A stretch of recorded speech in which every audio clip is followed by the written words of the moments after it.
Hello everyone, welcome back. In today's video we got another news and rumor video to discuss. In today's video we're looking at some signings, some injury updates, some waiver updates from our past couple days, plus some trade rumors involving the Sabres, the Maple Leafs, Habs, and Blackhawks. And with all that coming up right now.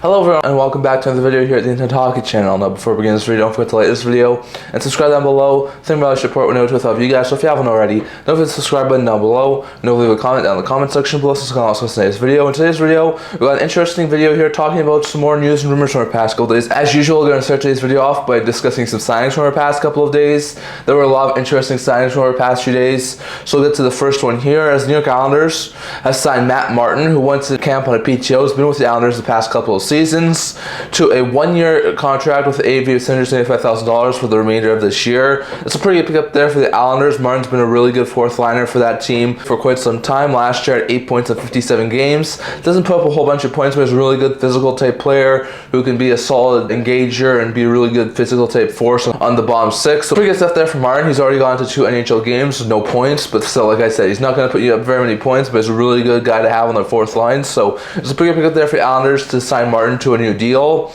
Then we saw Toronto Maple Leafs finally extend Jake McCabe. There's a lot of speculation that McCabe was going to get signed by the Maple Leafs at some point. He's in the final year of a 4-year, $4 million deal. He signed with the Blackhawks. He winds up getting a 5-year extension with AV of $4.51 million. That's a fantastic move by the Leafs to get McCabe signed. So that's going to be a really good pickup there. He's a solid top for the defenseman. It's been like that for the last couple of years. So that's a pretty good pickup there for the Leafs. McCabe so far this year has 4 assists in 10 games. Last year had 28 points in 73 games. He's looking fantastic as a top 4 defenseman for the Leafs. So it's a pretty good pickup there. I think a $4.5 million is pretty good value for McCabe. Just a hair bit more than what he's making right now. So it's a pretty good pickup there for the Leafs, and for a guy who's fitting extremely well with the Leafs, to get him signed for that sort of a cap hit is pretty good. So 5 years now, McCabe will be on the contract for the Leafs after this year. So interesting note there. And then we saw the St. Louis Blues sign pending RFA forward Alexei Toropchenko to a 1-year extension with AV of $1.7 million. He's in the final year of a 2-year, $1.25 million deal right now.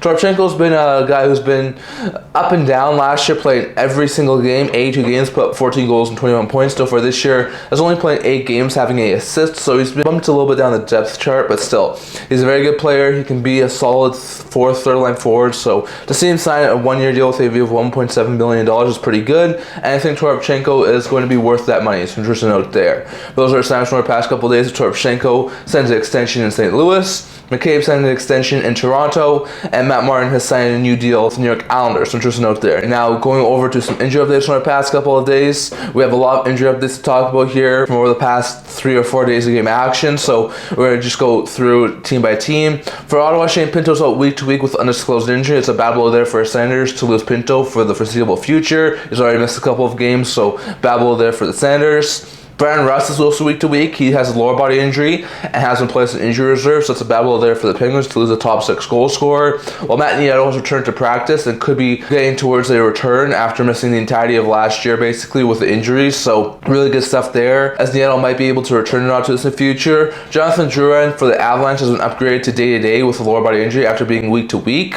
So to see him get upgraded day-to-day is very good news, and hopefully he should return not to this in the future. While Miles Wood's going to be out 7 to 10 days with undisclosed injury, so a bad blow there. And Ross Colton's going to be out for the next 6 to 8 weeks with a broken foot. So that's a horrible blow there for the Avalanche, as Colton's been a fantastic offensive contributor so far this year. So to lose him for the next month and a half, 2 months is going to be awful news. And even though it's not going to be overly long term, to see Wood be out is also a bad blow there for the Avalanche. Interesting note there.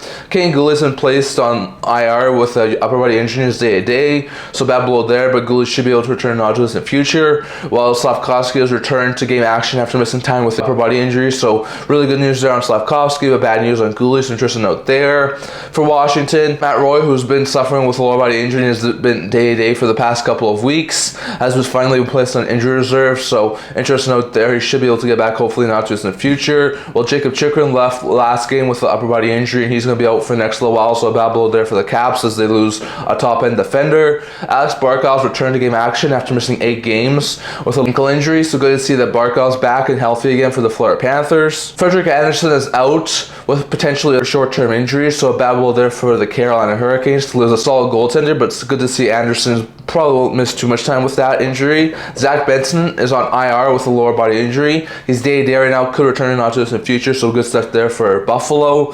Arvid Soderblom is back after missing time with an illness, so good news there as the Hawks have their goaltending duo back. Well, Alec Martinez and Laurent Brossoit have been out for quite some time, are going to miss at least the next 3 games of action due to their injuries, so interesting to note there. Jimmy Vesey participated in practice recently and could be nearing a return from his lower body injury with the New York Rangers, so that could be really good news there, get a solid bottom 6 forward back. Nick Hague is day-to-day with a lower body injury, so a bad blow there for the Golden Knights as he loses a solid third, second pair of defensemen. The St. Louis Blues have Mathieu Joseph day-to-day currently with a lower body injury, and Kasperi Kapanen left the last game for the Blues with an upper body injury, so some bad blows there as Kapanen and Joseph seem to be out for the St. Louis Blues. Connor McDavid is going to miss the next 2 to 3 weeks with an ankle injury. That's a horrible blow there for the Oilers to lose the best player probably in the NHL right now, so it's a horrible blow, and they're going to have to try and make do without McDavid for the next little while, so interesting note there.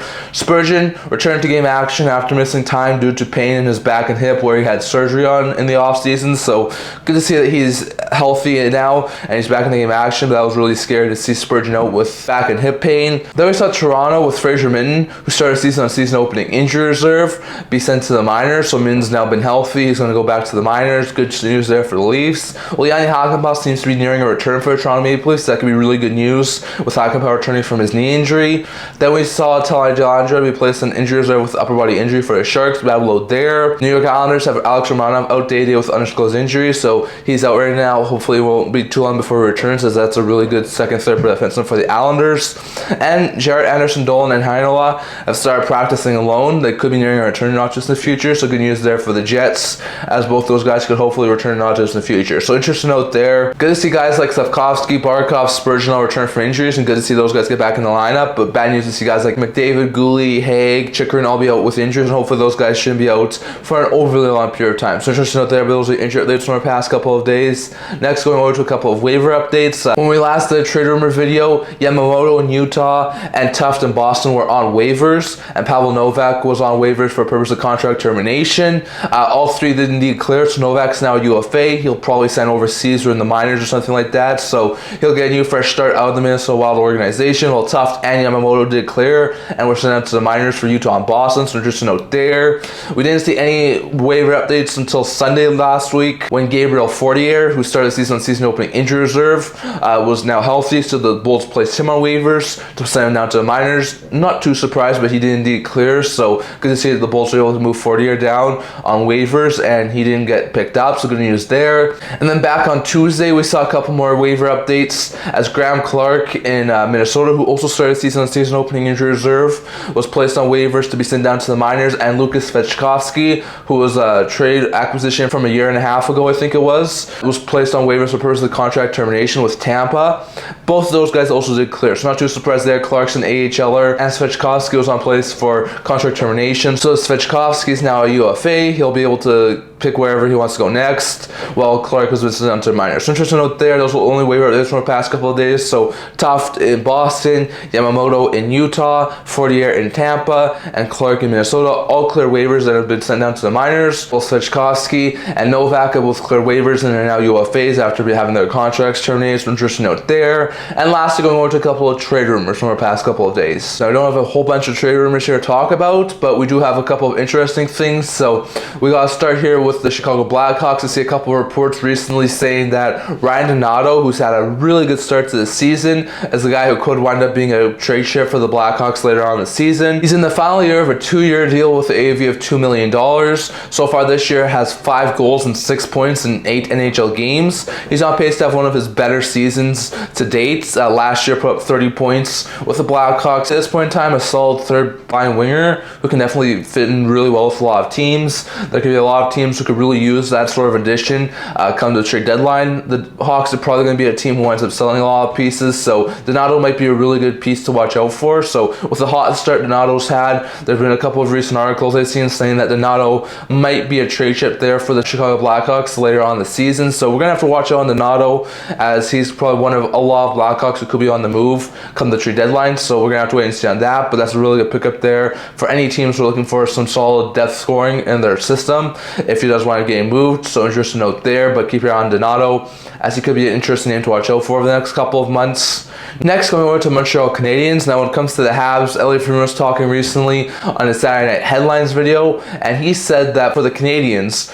that they are looking for a forward with edge. He said that they are also looking for a defenseman. A lot of people are realizing that, but he says that they are also in the market to add a forward with some edge to his game. So, no real names have been linked to Montreal at this point in time. I have heard some people say that Seattle, San Jose, Anaheim could be teams to watch out for if the Canadiens are looking for a forward with edge, like a Ross Johnston comes to mind in Anaheim.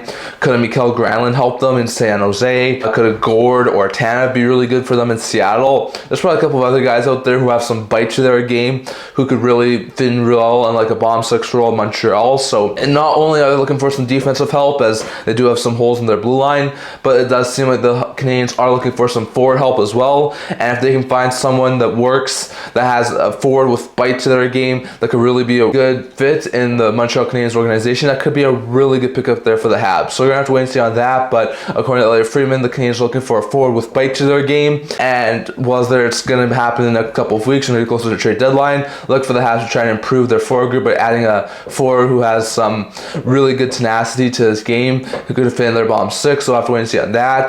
Going on to Buffalo Sabres, on his recent Thursday Thoughts blog post, Larry Freeman was talking about Buffalo Sabres, saying that Kevyn Adams is currently one of the most active GMs in the NHL right now, and that he doesn't want to subtract, but he wants to add. Now, there's a lot of people who said that the goaltending has been overly great with Levi and Luukkonen at this point in time for the Sabres, but a lot of people have said that they don't really want to go for a goaltender. Defensively, this team's been decent this year, but a lot of people are expecting them, if they were to add, to go after a forward. A lot of people have been saying that they could look for a more experienced forward who is versatile, can fit in their middle six. A name that's been come to mind a lot over the last little while is guys like Lon or Farabee in Philly. Some other guys on some teams who are not doing overly great right now would be Rustin Raquel in Pittsburgh. Could we see Montreal move a guy like Christian Dvorak, who's very versatile? Could a guy like Brock Nelson in New York be another option there for the Sabres? Could a guy like Taylor Hall go back to Buffalo? Could some other guys be interested in going to Buffalo? Like, it'll be interesting to see. They're definitely going to be looking for some additions. This team really wants to get back to the playoffs. They're around the 500 mark right now, so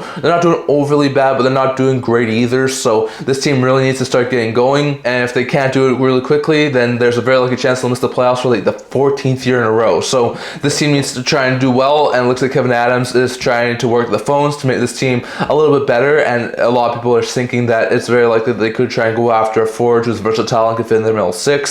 So we're going to have to wait and see on what happens there for the Sabres, but definitely keep your eye on them, as they're definitely checking the phones right now and trying to get some improvements for their forward group. So we're going to have to wait and see on that.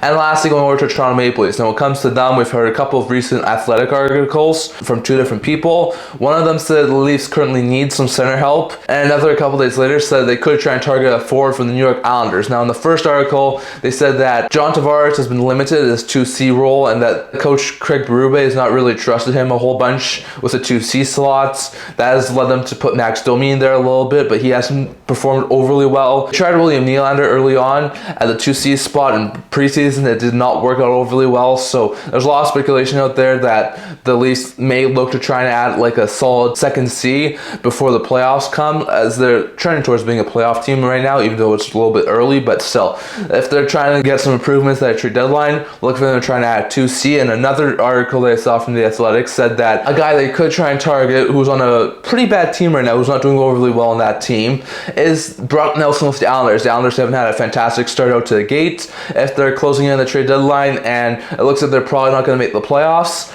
then I expect them to try and consider moving off some pieces, including Nelson. And Nelson could be a fantastic 2C for the Leafs. I mean, he's a really good goal scorer. He can drive play. He's had a fantastic start to the season, even though the Islanders haven't. So I think he could be a really good fit there for a Leafs team. And if the price is right for the Leafs, there's a lot of speculation in those articles too. The Leafs would probably have to give up a first-round pick in 2026 or a really high-level prospect to acquire someone as a second-line center, especially with the market for centers right now. But if they're able to pull it off, Nelson, I think, could be a fantastic addition for the Leafs. And there's probably a couple of other centers that could probably fit that bill too, like a Mikael Granlund or maybe even a Christian Dvorak. So we're gonna have to wait and see on that. But the Leafs need a center. The Islanders haven't started over the wall. Maybe they could try and go after Nelson. So we're gonna have to wait and see on that. But that's what I'm talking for today. I'd love to hear your thoughts on all this down in the comment section below. What do you think about all this? Do the Leafs wind up trying to acquire a center to try and help them in their second line center role? And if so, could Nelson be a landing spot for the Leafs? Do the Sabres try and add some pieces? Is it up front? Is it on the back end? And if so, who could they try and target?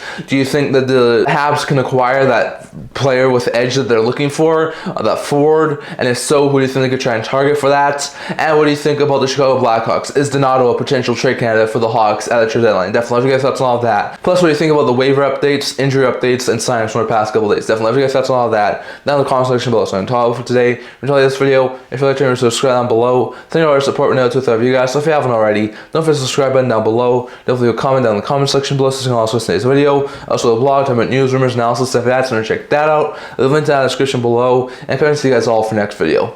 See you guys soon.